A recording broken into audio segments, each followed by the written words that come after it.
Good morning, welcome back to my channel Sumish ক্রিয়েশনে সবাইকে স্বাগত। আশা করছি সবাই ভালো আছো, সুস্থ আছো। আমরাও রয়েছি। সকাল সকাল ঘুম থেকে উঠে পড়েছি। উঠে পড়ে একটু আলিশি মতন লাগছে, বিছানার সমস্ত গুছিয়ে নিয়েছি। মামাকে বলছি তুমি তাড়াতাড়ি ব্রাশটা করে নাও, আমাদের আবার বেরোতে হবে। আজ ছুটির দিন হলে কি হবে, কিন্তু পড়ানো রয়েছে।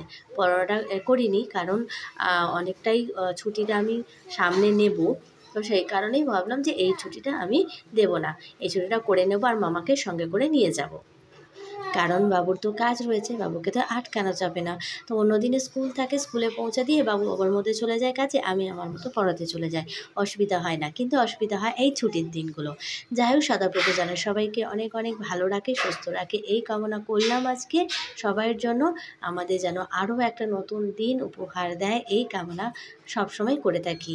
তো যাই হোক বন্ধুরা, চলো আজকের ব্লগটা কন্টিনিউ করা যাক। সঙ্গে থাকো, সাথে থাকো, অবশ্যই তোমাদের ভালো লাগবে। আর ভালো লাগলে অবশ্যই অবশ্যই করে পাশে থেকো, কমেন্ট করো।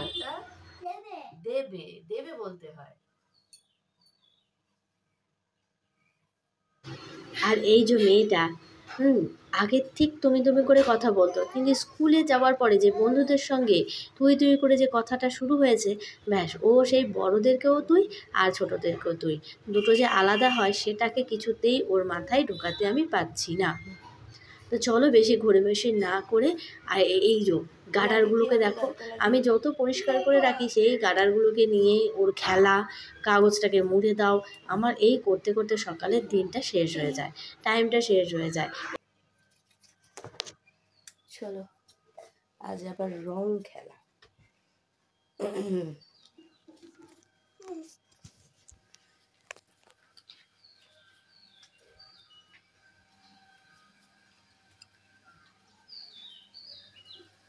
কাজের 12টা বেজে গেছে, এটা আনতে ভুলে গেছি। ঝটপট করে কাজগুলো গুছিয়ে নিই। আজ আর কাল দুদিন ছুটি দিয়েছে, রং খেলা আর দোল উৎসব, দুটো আলাদা আলাদা করে দিন। এখানটা আবার বোঝা যায় না, এখানে সেই পরের দিন আগের দিন কেমন একটা করে দিন ঠিক করে দেয়, কে কবে রং খেলবে। মানে একটা জায়গা রয়েছে, সেই জায়গাটা কাটোয়ার মধ্যে, সেখানটা আলাদা যে হবে, আর একটা রয়েছে ওদিকটায় পানুহাট, তো সেখানে রং খেলা আলাদা। মানে দুটো জায়গার রং খেলা আলাদা করে ঠিক করে দেওয়া হয়। তো সেই কারণে আর ঠিক বোঝা যায় না যে রং খেলাটা, হ্যাঁ যদি আমরা সেই যেখানে প্রপারলি রং খেলে, হ্যাঁ সেইখানটায় ফাংশান, সেখানটায় যদি যাই, তো সেইখানটায় গেলে বোঝা যাবে হ্যাঁ রং খেলা। কিন্তু এখানে না খুব একটা বোঝা যায় না। আমার দোকানে যেমন সকাল থেকেই সব রং নিয়ে চারদিকে মানে শুরু করে দেয় রং খেলা, পিচকিরি নিয়ে ছোটোবেলায় প্রচুর খেলেছিলাম, কিন্তু এখন আর ইচ্ছাও হয় না। এখন যাচ্ছি একটু ছাদে, যেহেতু টাইমটা হাতে রয়েছে, তো ছাদে একটু গাছগুলোকে দেখে আসি। আগাছা হয়েছিল আগের দিন দেখেছিলাম, আর কিছু কিছু গাছ না রিপোর্টিং করতে হবে, সেটা না করার ঠিক টাইম পাচ্ছি না।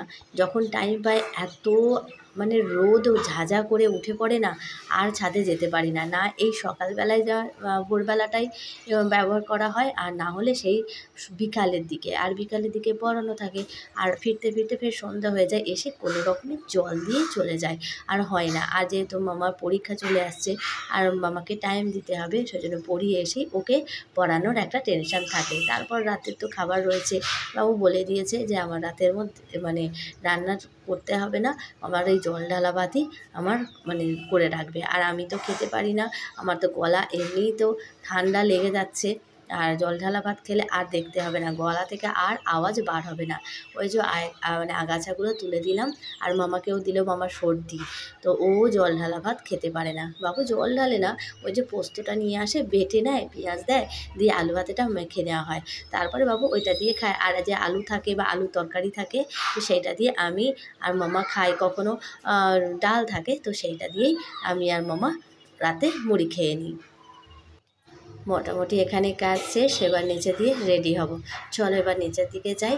এই ফুলগুলোকে দেখলে না আরও মনে হয় যে কত কত ফুল আরও নিয়ে আসবো, কিন্তু ওই মাটির অভাবে না আমি আর গাছগুলো কিনতে সাহস পাই না, কোথায় মাটি পাবো এত।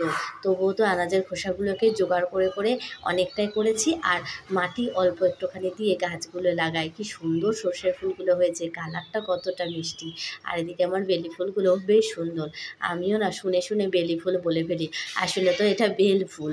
নয়নতারার জন্য টব আনতে হবে, কত কাজ রয়েছে, আনার হয় না। চলো, রেডি হয়ে পড়েছি, বাবু আমাদেরকে নামিয়ে দেবে। টাইমটা কিন্তু এখনও আমাদের বাকি রয়েছে, কিন্তু বাবু ওই কাজে চলে যাবে, সেই কারণেই আমরাও বেরিয়ে পড়েছি। টাইমটা 15 মিনিট আছে, সেটা একটু স্পেন্ড করে নিতে হবে। মা আর মেয়ে একটু দাঁড়িয়ে যাব। 15 মিনিট আগে পৌঁছে গেছি, 15 মিনিট দুজনে একটু দাঁড়িয়ে আছি এখানে। এই যে, আচ্ছা কোথায় যাচ্ছ মামা? ও পড়াতে যাচ্ছে। কোথায় পড়াতে যাচ্ছে? দাদাকে? ও বাবা, ও দাদাকে পড়াতে যাচ্ছে, ও যাচ্ছে পড়াতে। দুষ্টু কিন্তু করলে হবে না, শুনেছ? দুষ্টু কিন্তু করলে হবে না। ওই দেখি চোখটা আবার কি হলো, চোখে কি হলো? এদিকে দেখো একবার, চশমাটা খুলে যাচ্ছে তো নাক থেকে।